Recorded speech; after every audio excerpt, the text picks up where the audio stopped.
Olá pessoal, tudo bem? Então vamos continuar aqui nesse Força Viva, seu caráter imortal. Então aqui Krishnadas Kaviraj Goswami, né? Está estabelecendo a supremacia de Krishna mesmo, né? Ele fala assim, todas as outras encarnações estão situadas na forma potencial do corpo original do Senhor primordial. E todas as formas de Krishna estão dentro de Krishna. Assim, de acordo com a opinião de alguém, pode dirigir a ele como qualquer uma das encarnações. Então você pode chamar Krishna de Nishinha, de Varaha, de Rama, que todos estão dentro de Krishna. Aqui no significado, né? Prabhupada fala assim, que não é contraditório para o devoto chamar o Senhor Supremo por qualquer um dos vários nomes de suas expansões plenárias, porque a personalidade de Deus original inclui todas essas categorias. Como as expansões plenárias existem dentro da pessoa original, pode-se chamar por qualquer um desses nomes. Em Sri Chaitanya Bhagavata, o Senhor Chaitanya diz: estou dormindo no oceano de leite, mas fui despertado pelo chamado de nada, Shri Advaita Prabhu. Aqui o Senhor se refere à sua forma como Kshira Dakshaya Vishnu. Então Chaitanya fala, não, eu estava dormindo, como Kshira Dakshaya Vishnu, né? E nada me despertou, Advaita Chaya, né? Alguns dizem que esse Krishna é diretamente Naranarayana, outros dizem que ele é diretamente Vamana. Alguns dizem que Krishna é a encarnação de Kshira Dakshaya Vishnu. Nenhuma dessas afirmações é impossível. Cada uma é tão correta como a outra. Então não tem contradição com relação a Krishna e também com relação a Chaitanya. Como foi provado aqui, que Chaitanya não é uma encarnação de Chaitanya, senão o próprio Krishna. Então no Lago Bhagavata, Mrita, até se fala falando assim, de acordo com os relacionamentos íntimos entre Krishna e seus devotos, os Puranas os descrevem com vários nomes. Às vezes é chamado de Narayana, às vezes de Upendra, que é Vamanadeva, né? O irmão mais novo de Indra. Às vezes é com Kshira Dakshaya Vishnu, às vezes é chamado de Shesha, né? Alguns o chamam de Hari, outros de Narayana, no mundo transcendental. Tudo é possível em Krishna, pois ele é o Senhor primordial. Então aqui que ele fala uma e outra vez o mesmo ponto, porque esse é um ponto fundamental na filosofia nossa, para entender a posição de Chaitanya Mahaprabhu, né? Porque nós estamos no começo ainda do Chaitanya, né? Eu ofereço minhas reverências aos pés de lótus a todos que ouvem ou leem esse discurso. Por favor, ouça com atenção a conclusão de todas as declarações. Então, prostrando-se aos pés dos seus leitores, o autor no Chaitanya Charitamrita, ele suplica com toda humildade que ouçam com atenção extasiada esses argumentos conclusivos sobre a verdade absoluta. Não se deve deixar de ouvir tais argumentos, pois somente por tal conhecimento se pode conhecer Krishna perfeitamente. Então aqui, olha a posição do Acharya, né? Krishnadas Kaviraj Goswami, ele está prestando reverência para os leitores, que por favor ouçam o que eu estou falando para vocês aqui, né? Porque ele quer deixar todo mundo um devoto, né? Quer que todo mundo se torne devoto também, né? Ele fala assim, um estudante sincero não deve negligenciar a discussão de tais conclusões, considerando-as controversas, pois tais discussões fortalecem a mente. Assim a mente da pessoa se apega a si Krishna. Então todo o propósito é a pessoa controlar a mente, né? Significado. Há muitos estudantes que, apesar de lerem a Bhagavad Gita, entendem mal Krishna por causa do conhecimento imperfeito e concluem que ele é uma personalidade histórica comum. Isso é comum, as pessoas acham que Krishna é uma personalidade histórica. Srila Prabhupada até comenta, né, que até o Mahatma Gandhi, famoso, né, que leu o Bhagavad Gita, falou assim, eu não acredito que tenha realmente existido uma pessoa como Krishna. Ele acha que Krishna é uma mitologia. Não existiu ninguém como Krishna. Olha só.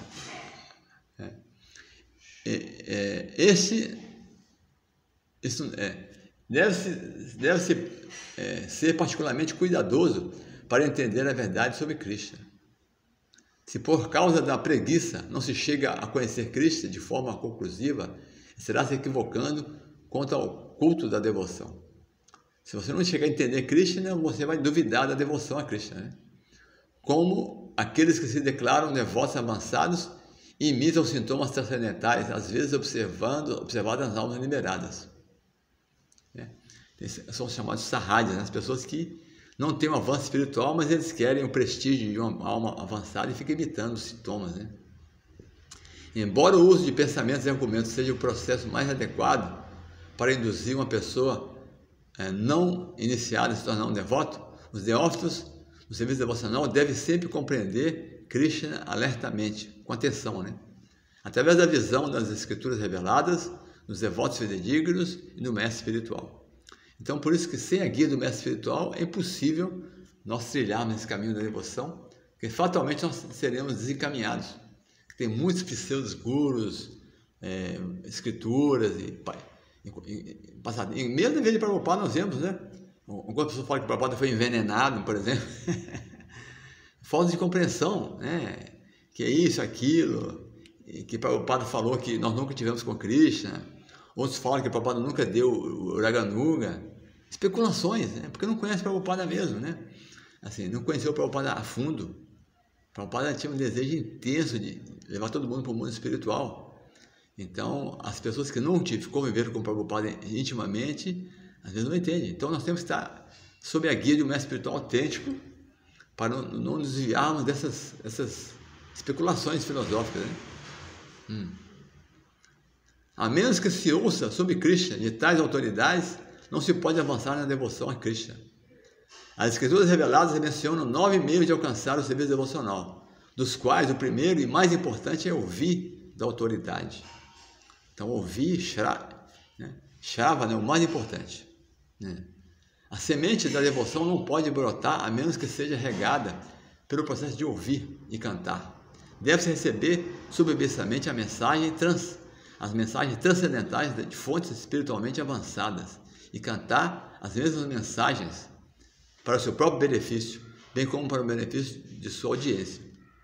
O Prabhupada falou que se você vai pregar, não tiver ninguém, você deve falar para as paredes, porque você vai ser beneficiado. Quando você fala sobre Krishna, mesmo se não tiver ninguém ouvindo, você é beneficiado, porque você está ouvindo. Você é a sua própria audiência, é a própria e principal audiência em você mesmo.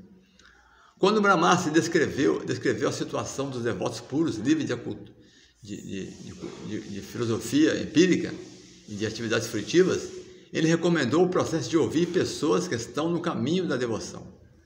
Seguir os passos de tais almas liberadas, que são capazes de vibrar o verdadeiro som transcendental, pode levar a pessoa ao estágio mais elevado da devoção e assim tornar-se um Mahabhagavata. Dos ensinamentos do Chaitanya Mahaprabhu para Sanatana Goswami aprendemos isso. Então Chaitanya falou para ele, né? Uma pessoa que é especialista em entender a conclusão das escrituras reveladas, que se rende totalmente à causa do Senhor, é realmente capaz de liberar os outros das garras da existência material. Sri Rupa Goswami, em seu Padeshantra, aconselha que para avançar rapidamente na devoção, a pessoa deve ter avidez, muito ativo e perseverar na execução dos deveres específicos, né, revelados nas Escrituras, né, confirmados pelo mestre espiritual. Aceitar o caminho das almas liberadas e associação com devotos puros enriquece tais atividades. Então nós temos que praticar esse processo corretamente. Você não pode sozinho especular, né? Como aconteceu, né? Prabhupada mesmo, quando no começo do movimento tinha 20 devotos, 30 devotos, 50 devotos, mas de repente, em pouco tempo, já tinha 5.000 devotos, 5.000 discípulos, imagina. Prabhupada não dava conta de todos. Prabhupada até comenta que até ele mesmo estava assim, espantado com o avanço do movimento, assim. Então, o que aconteceu? Muitos devotos foram para a Índia, sem Prabhupada. E aí, eles se contaminaram, né? se poluíram, porque tem muita gente especulando lá, os irmãos espirituais de Prabhupada, na época estavam todos vivos ainda. Então, muitos devotos foram desencaminhados. Aqueles falsos gurus, falsos profetas. Então, é uma ciência. Você só consegue entender isso aproximando de um mestre espiritual. E se você aproxima de um mestre espiritual, como Srila Prabhupada, autêntico, ele vai te dar, assim, como fala aqui, o mais alto grau de devoção. Né? Que o pessoal fala, Prabhupada só deu Saranda Bhakti, Prabhupada não deu Raganuga. Está tudo incluído, que Prabhupada é um Mahabhagavata. Se você ouve Prabhupada, lendo os livros de Prabhupada, ou aceita um mestre espiritual autêntico que segue Srila Prabhupada, que é a mesma coisa, você realmente vai chegar no estágio último da devoção.